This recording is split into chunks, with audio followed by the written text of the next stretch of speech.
नमस्कार, स्वागत है आपका 18 न्यूज़ स्वदेश पर। आप देख रहे हैं हमारा मिड कैप शेयरों को लेकर ये खास शो मिड कैप मसाला, और आपके साथ में हूं अभिषेक सत्यव्रतम। बाजार में आज एक बहुत ही डल सेशन है। ऐसा लग रहा है कि जैसे लेवल्स बदल ही नहीं रहे। कई बार ऐसा शक हो रहा है, लेकिन आज बिल्कुल रेंज बाउंड कारोबार है। निफ्टी की वीकली एक्सपायरी भी है और निफ्टी को हम देख रहे हैं कि आज 38 अंकों की फिलहाल गिरावट देखने को मिल रही है। आज फिर से वही हुआ, 22,800 के आसपास निफ्टी ने सपोर्ट लिया और उसके बाद थोड़ा सा ऊपर आके एक रेंज में फंसता हुआ दिख रहा है।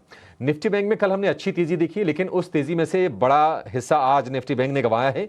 300 अंकों के आसपास की गिरावट आज हम देख रहे हैं, 300-325 अंकों की। यानी कि कल जो 450 पौने 500 अंकों की जो गेन निफ्टी बैंक ने किया था, उसमें से 300 अंक साफ हो गए हैं। और आज की गिरावट में जो बड़ा हम कह रहे हैं जो डैमेज कर रहा है वो है एचडीएफसी बैंक। आज निफ्टी का टॉप लूजर भी है, करीब 2.25% के आसपास की गिरावट के साथ। और इसके अलावा कोटक बैंक, आईसीआईसीआई बैंक में भी हम 1% के आसपास की नरमी आज के सत्र में हम देख रहे हैं। कंजम्पशन वाले शेयरों पर, चुनिंदा ऑटो शेयरों पर आज हम दबाव देख रहे हैं। और दूसरी साइड में अगर आप देखेंगे तो फाइनेंशियल्स, पावर, पीएसयूज, वहां पर थोड़ी सी बाइंग है और एडवांस डिक्लाइन का रेशियो आज फिर से मिड कैप और स्मॉल कैप शेयरों की बदौलत ठीक ठाक है। कल के बड़े गेंस को आज फिर से कंटिन्यू करते हुए हम देख रहे हैं इन शेयरों को। सवाल यह है कि बाजार में आप क्या करें। अगले जो 3 घंटे बचे हैं, क्या उसमें तेजी का ट्रेड लेना है इस लेवल पर, या फिर अभी इंडेक्स में ट्रेड अवॉइड करें, इसका जवाब लेंगे। और मिड कैप में आपके लिए बढ़िया बढ़िया ट्रेड अपने एक्सपर्ट के जरिए जानेंगे और साथ ही खबरों वाले शेयर को भी लेकर आएंगे। ऑप्शन का ट्रेड होगा, एक निवेश के लिए बढ़िया शेयर होगा मिड कैप बास्केट से। तो बहुत कुछ अगले आधे घंटे में, आप कहीं जाएगा नहीं। लेकिन चलिए शो की शुरुआत कर लेते हैं और ये देखते हैं कि मिड कैप का जो आज मेगा एक्शन है वो कहां पर हो रहा है और कौन से शेयरों में आज तेज एक्शन, तेजी या फिर गिरावट कहां पर देखने को मिल रही है। 3 तस्वीरें आपके स्क्रीन पर हैं। आप देखिए, गोदरेज इंडस्ट्रीज में 9% की शानदार तेजी है और उसकी वजह यह है कि गोदरेज कैपिटल में 500 करोड़ रुपए के निवेश को मंजूरी मिली है। इसके चलते शेयर में हम तेजी देख रहे हैं। दूसरा शेयर है राइट्स। कल भी हमने देखा कि रेलवे वाले शेयर दौड़ लगा रहे थे। रेलवे वाले शेयरों में आज भी तेजी है। इन्होंने CWPRS से करार किया है और उसके चलते शेयर चढ़ा है 4%। बढ़िया तेजी हमने रेलवे में कल भी देखी थी और आप देखिए राइट्स आज उसको कंटिन्यू कर रहा है। हम देख रहे हैं कि मरीन इंफ्रा कंसल्टेंसी के लिए यह करार किया गया है। आईजीएल में भी हम तेजी देख रहे हैं। जेफरीज की बुलिश रिपोर्ट आई है। आईजीएल ने खरीदारी की राय दी है और कहा है कि यह शेयर जा सकता है 350 रुपए के पार। टारगेट दिया है 352 रुपए का। तो आपको मिड कैप में, स्मॉल कैप में आज तेजी कंटिन्यू होती हुई दिख रही है। एक अच्छा साइन कह सकते हैं। इंडेक्स एक रेंज बाउंड ट्रेड जरूर दे रहा है, लेकिन मिड कैप, स्मॉल कैप में एक्शन फिर से शुरू हो गया है। पावर स्टॉक्स में बढ़िया तेजी आज हम देख रहे हैं। एनटीपीसी, एनएचपीसी, ये तमाम शेयर आज आपको मजबूती के साथ कारोबार करते हुए दिख रहे हैं। चलिए अपने एक्सपर्ट को जोड़ेंगे और उनसे समझने की कोशिश करते हैं कि बाजार में आपकी रणनीति क्या होनी चाहिए। हमारे साथ जुड़ गए हैं आज के खास मेहमान, उनको शो में शामिल करते हैं। एंजल वन के अमरदेव सिंह हमारे साथ हैं। अमरदेव जी, बहुत शुक्रिया आपका समय देने के लिए। स्वागत है आपका 18 न्यूज़ स्वदेश पर। अमरदेव जी, बाजार में हम देख रहे हैं कि एक रेंज का आज ट्रेड है, मतलब बहुत डल सेशन दिख रहा है और अमूमन ऐसा होता नहीं है एक्सपायरी के दिन। आज तो वीकली एक्सपायरी भी है। हालांकि अच्छी चीज ये है कि निफ्टी बार बार 22,800 के आसपास सपोर्ट ले रहा है, वहां से बाउंस बैक करने की कोशिश कर रहा है। पहले तो ये बताइए कि लोगों के मन में जो सवाल है कि क्या बॉटम फॉर्मेशन हो गया है, क्या आपको भी ऐसा लग रहा है कि बॉटम बन चुका है बाजार का और यहां से बच्चा कुछ अच्छे ट्रिगर की बात है चलने के लिए, और इस लेवल पर अभी अगले 3 घंटे के लिए आप क्या ट्रेड सुझाएंगे?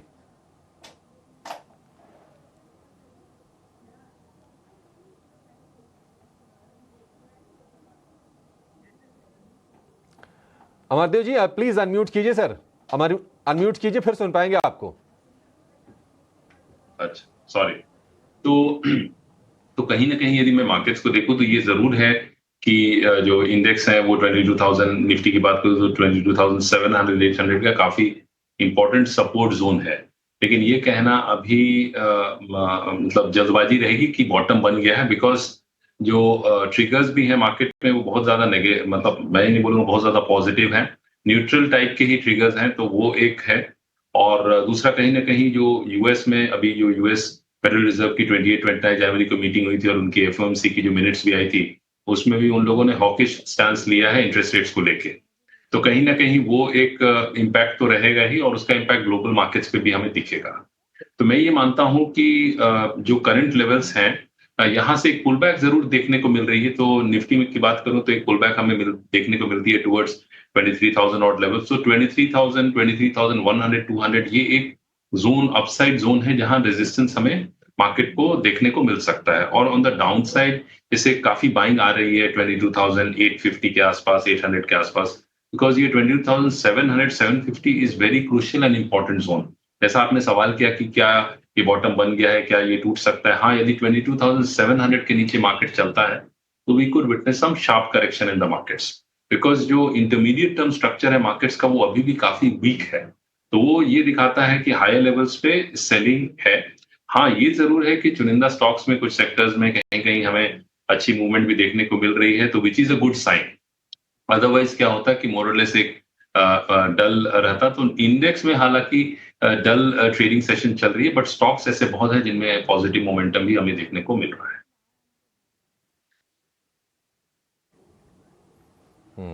ठीक है।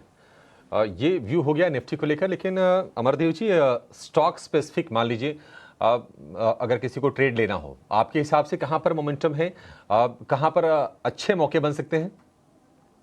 हाँ, तो देखिए, स्टॉक स्पेसिफिक में बात करूं तो जैसे हमारा राजा है, इसमें एक अच्छी मोमेंटम आज हम लोगों ने देखी है। वॉल्यूम भी बहुत अच्छी इसमें एक आज देखने को मिली है, और इस स्टॉक में करेक्शन भी बहुत हुई। मैं ऑलमोस्ट फ्रॉम मैं देखूं तो लगातार इसमें जो करेक्शन है वो जुलाई ऑफ 2024 से जो करेक्शन चालू हुई है 1800, 1750, 1800 से, अब वो करेक्शन जाके अभी उसमें एक सपोर्ट हमें 930 का इसने लो बनाया, और अभी पुल बैक हमें शार्प रैली आज भी देखने को मिली है। तो इस स्टॉक में एक अपसाइड मोमेंटम बन सकता है। ये जरूर कह सकते हैं कि स्टॉक ने एक मोरलेस एक शॉर्ट टर्म बॉटम तो जरूर बनाया है, और इसमें एक बुलिश मोमेंटम जो हमें देखने को मिल रही है, that is likely to continue. तो अमर राजा बैटरीज के करंट लेवल्स पे या तरह नीचे पे बाइंग अपॉर्चुनिटी एक अच्छी है। इसमें स्टॉप लॉस जो है वो 983 का रखा जा सकता है for an upside target of 1145, because यदि मैं इसे देखूं तो लॉन्ग टर्म ट्रेंड में, लॉन्ग टर्म स्ट्रक्चर में ये अभी भी पॉजिटिव है। इंटरमीडिएट में we are seeing it around very crucial support zones, और शॉर्ट टर्म में we are seeing bullish momentum. तो कहीं ना कहीं उस पर्सपेक्टिव से इसमें एक बाइंग अपॉर्चुनिटी बन सकती है। और दूसरा स्टॉक है, अगेन उसमें आज भी काफी अच्छी तेजी हमें देखने को मिल रही है, गोदरेज इंडस्ट्रीज, बिकॉज ये भी स्टॉक है that has been beaten down significantly. Almost 1300 के लेवल से इसमें हम लोगों ने करेक्शन देखा है टुवर्ड 766। वहां से एक अच्छी रैली हुई है, और यदि हम देखें तो कुछ दिन पहले इसमें सिग्निफिकेंट वॉल्यूम्स हुई थी ऑन 13th ऑफ February, और उसके बाद इसने एक बॉटम फॉर्मेशन भी किया है। तो इसमें भी एक बुलिश मोमेंटम देखने को मिल सकता है। हालांकि अभी आज रैली काफी हो गई है, तो मैं ये जरूर सलाह दूंगा कि इस लेवल पे चढ़ के ना बाई करें। जरा इसमें एक करेक्शन आती है towards 940, 950, ideally that can be a good level for entry for an upside target of 1043, और स्टॉप लॉस जो है इसमें 900 के नीचे का रखा जा सकता है। तो इस स्टॉक पे भी नजर रख सकते हैं।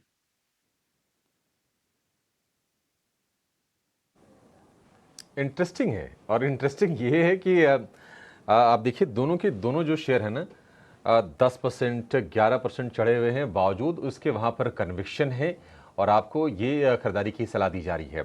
हमारा राजा बैटरी हमने देखा था कि करीब हफ्ते दिन तक लगातार ये शेयर गिरा, लेकिन जो भी गिरावट थी ना, उसकी भरपाई बहुत फटाफट की है। आज आप देखिए, ये शेयर 1060 रुपये फिलहाल कारोबार कर रहा है, और दिन के अगर आप नीचे से देखेंगे तो करीब करीब 100 रुपये आज के आज में इस शेयर ने जोड़ लिए हैं। हमारा राजा बैटरीज और गोदरेज इंडस्ट्रीज, ये दो शेयर हैं अमर देव जी के रडार पर। अमरदेव जी, टाइम फ्रेम कितना रखना है? ये बिल्कुल एक दो दिन का ट्रेड तो होगा नहीं, मतलब इसमें आप कितना समय दें, कब तक टारगेट आ जाएंगे? हाँ, तो इसमें 1 से 2 हफ्ते का, इसमें जैसे फॉर एग्जांपल आज तो हम लोग थर्सडे हैं, तो may be by next week 1 से 2 हफ्ते का टाइम इसमें रखा जा सकता है।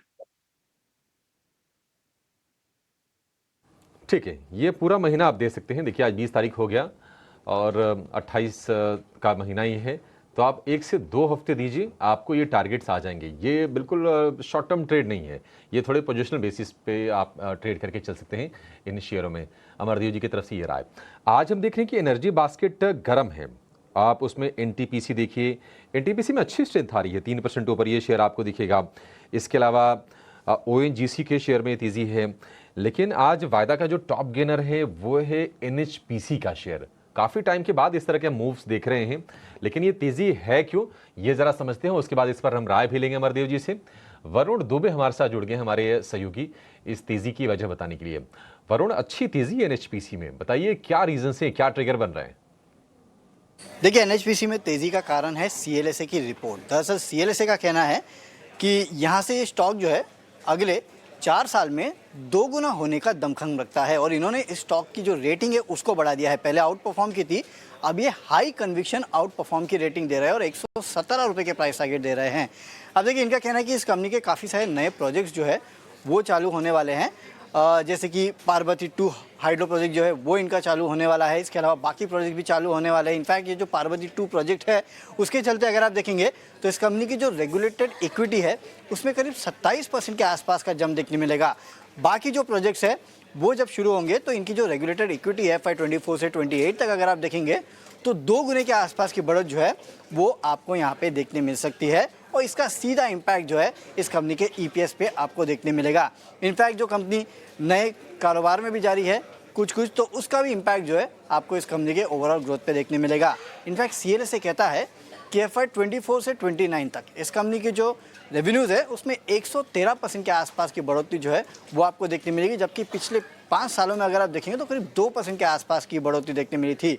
इसके अलावा इस कंपनी के EPS में अच्छी खासी ग्रोथ आपको देखने मिलेगी। ROE जो है अगले कुछ साल में करीब 512 बेसिस पॉइंट के आसपास की बढ़त जो है वहाँ पे आपको देखने मिल सकती है। हालांकि एक बात याद रखिएगा, इनका पहला टारगेट जो था वो 120 का था, 120 से काट के इन्होंने 117 किया है। लेकिन वो इसकी वजह ये है कि इनका कहना है कि हाई ग्रोथ के लिए इस कंपनी को केपेक्स काफ़ी ज़्यादा करना पड़ेगा और केपेक्स ज़्यादा करने के चलते थोड़ा बहुत इम्पैक्ट हो सकता है। तो इसके लिए इन्होंने अपना जो टारगेट है वो हल्का सा काटा है, 120 से काट के 117। लेकिन ये कहते हैं कि पिछले 6 महीने में अगर आप देखेंगे तो 25% की गिरावट जो है स्टॉक में हुई है और एंट्री पॉइंट जो है वो स्टॉक के लिए काफ़ी अच्छी है। अच्छा मौका है आपके पास, स्टॉक को यहाँ पे खरीद लीजिएगा क्योंकि विजिबिलिटी काफ़ी अच्छी है और अगले 4 साल में स्टॉक जो है वो 2 गुना होने का पूरा दमखम रखता है। और इस रिपोर्ट के बाद आपने देखा कि एनएचपीसी का स्टॉक जो है उसमें जोरदार तेजी देखने मिली। ठीक है, एनएचपीसी में जोरदार तेजी, हालांकि काफ़ी ज़्यादा ये वोलेटाइल काउंटर रहता है। आज बढ़िया तेजी है क्योंकि CLSA की अच्छी रिपोर्ट आई है और 4 साल में डबल कर रहे हैं। ठीक है, मतलब ना कोई बहुत कम है ना कोई बहुत ज़्यादा है। एनएचपीसी में हमने देखा था कि इसका 52 वीक हाई है 118 रुपये का, वहाँ से गिर के ये शेयर आ गया था करीब 70 रुपये के आसपास का और आज ठीक ठाक स्ट्रेंथ है। कल भी ये शेयर चल रहा था लेकिन आज जोश ज़्यादा है क्योंकि रिपोर्ट का इसको सहारा भी मिल गया है। एक व्यू दीजिए इस पर आप अमरदेव जी। CLSA ने तो लॉन्ग टर्म का व्यू दिया है कि 4 साल में डबल हो जाएगा। किसी को अगर शॉर्ट टर्म रखना है, पोजीशन रखना है, कहाँ तक आप शेयर के लक्ष्य देख रहे हैं?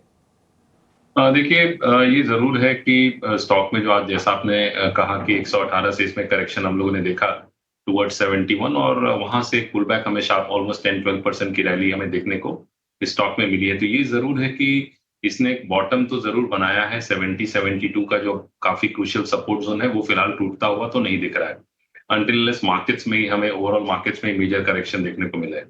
ऑन दी अपसाइड इस स्टॉक में क्या हो रहा है कि जब भी ये स्टॉक में एक अपसाइड मूवमेंट आ रही है, मोमेंटम आ रही है, तो समवेयर अराउंड 80 से 82 का एक जोन ऑफ रेजिस्टेंस है। तो जो शॉर्ट टर्म बायर्स हैं they will have to watch at that level कि 82 के आसपास एक रेजिस्टेंस इस स्टॉक को मिलेगा और यदि ये कंसिस्टेंटली सस्टेन करता है 82, 83 के ऊपर, then you can expect a rally towards 88, 90 levels. Overall ये जरूर है कि नीचे का जो लो बना है that is going to act as a very strong support for NHPC. ठीक है, एनएचपीसी को लेकर ये व्यू।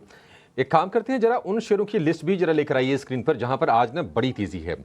अब मिड कैप में अगर हम तेजी की बात करें, ITI में हमने काफ़ी ज़्यादा करेक्शन देखा है ऊपरी स्तरों से। ITI आज चल रहा है। बैंक ऑफ इंडिया में तेज़ी है, MRPL में अच्छी तेज़ी है। टाटा इन्वेस्टमेंट कल भी चला ज़बरदस्त तरीके से, आज भी चल रहा है। दो दिन में करीब 20% भाग गया है टाटा इन्वेस्टमेंट का शेयर।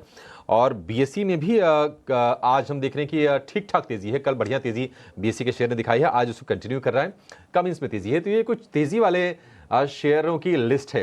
अमरदेव जी, जिन शेयरों के नाम लिए मैंने अभी, क्या आपको कहीं इसमें अच्छी तेज़ी और आगे दिख रही है? स्पेशली अगर आप बीएससी पर और जेएसडब्ल्यू इंफ्रा पर अगर व्यू दे पाए तो। तो देखिए बीएससी एक यदि मैं बात करूं तो फाइनेंशियल मार्केट में एक ऐसा शेयर है जिसमें बहुत ज्यादा हम लोगों ने करेक्शन नहीं देखा, और मार्केट में हालांकि करेक्शन रही बट ये स्टॉक कंसोलिडेट करता रहा और टुवर्ड्स 5000 एक इसने इंपॉर्टेंट सपोर्ट लिया और फिर वहां से पुल बैक हमें शार्प देखने को मिली है। और इसने जो रिसेंट हाई बनाया था 6160, यदि मैं देखूं तो ऑल टाइम हाई जो था इसका 61,133 का था, तो रफली अराउंड 300 पॉइंट्स वहां से ये दूर है। और इसका जो स्ट्रक्चर है from a long term perspective that is still very strong. तो मैं ये मानता हूं कि इसमें अपसाइड बन सकती है, जो इसने ऑल टाइम हाई बनाया था वहां तक, बट ये स्टॉक मोर और लेस कंसोलिडेशन में फिलहाल मुझे दिख रहा है। On the down side 5000, on the upside 6200, तो ये फिलहाल एक रेंज है इसमें, लेकिन ऑन द बुलिश साइड ही इस स्टॉक में रहना चाहिए। मतलब कोई भी करेक्शन आती है तो दैट्स अ बाइंग अपॉर्चुनिटी। 6150 62 के ऊपर सस्टेन करता है then it could witness a further new high. और दूसरा आपने जो बोला था स्टॉक दैट वाज जीएसडब्ल्यू। हाँ यार, कौन सा आपने बोला था? जीएसडब्ल्यू? जी दूसरा जेएसडब्ल्यू इंफ्रा। अच्छा अच्छा, ओके। तो जीएसडब्ल्यू इंफ्रा की बात करूं तो देखिए जीएसडब्ल्यू इंफ्रा की तो बहुत पिटाई हुई, ऑलमोस्ट फ्रॉम 360 लेवल से 235 पे ये फिलहाल ट्रेड करता हुआ दिख रहा है, और इसमें 220 का इसने 218 का लो भी बनाया था। तो मैं ये मानता हूं यदि पुल बैक आती भी है तो ये pullback is not going to be easy. मतलब यदि कुछ लोगों ने या फिर किसी ने बाइंग की है तो they should look at exiting opportunities, because on the upside 250 260 एक जोन ऑफ रेजिस्टेंस है, रफली that's around 10% from the current levels. तो एक पुल बैक हो सकती है but you need to be cautious here, because अभी भी इसमें एक बॉटम का वो अभी फिलहाल नहीं कह सकते, बिकॉज इसका जो इंटरमीडिएट टर्म जो स्ट्रक्चर है that is still very weak. तो इसमें you have to be careful. ठीक है, आपको सावधान रहना है जेएसडब्ल्यू इंफ्रा के शेयर में। लेकिन ऑप्शंस में कहां पर आपके लिए पैसे बनेंगे, जरा ये जान लेते हैं और लेकर आएंगे ऑप्शंस के चैंपियन को।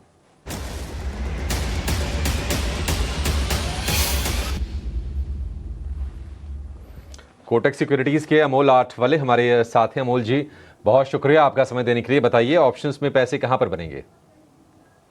जी नमस्ते and good afternoon. JSW steel के साथ जाना चाहूंगा। 990 का फेब्रुआरी से इसका कॉन्फिडेंस देख रहा हूँ। 10 रुपए के आसपास मैंने पिक किया है। टारगेट 20 रुपीज तक के निकल जा रहे, और स्टॉप लॉस है उसका 6 रुपीज का।